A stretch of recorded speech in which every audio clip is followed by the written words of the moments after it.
三宝。The three treasures for Newdow receivers. 人的一生中，有许多值得庆贺的事情，但却有更多无价且必须要全力以赴来追求的东西。There are many things in life worth celebrating. However, there are even more priceless things worth pursuing with all our efforts.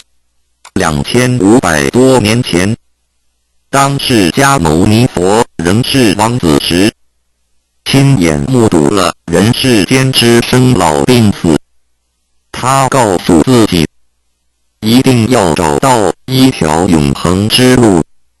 于是，他放弃了王位及荣华富贵，四处去找寻迷失及永久解脱的法门。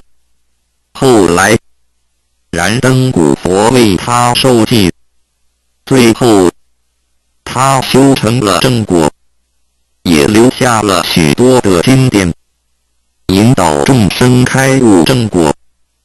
About 2,500 years ago, when Sakyamuni Buddha was still a prince, he witnessed the four sufferings of life: birth, old age, sickness and death. He told himself, I've got to find the way that leads to eternity. Thus, he gave up his throne and fortune in search for an enlightening master and the way to eternal liberation.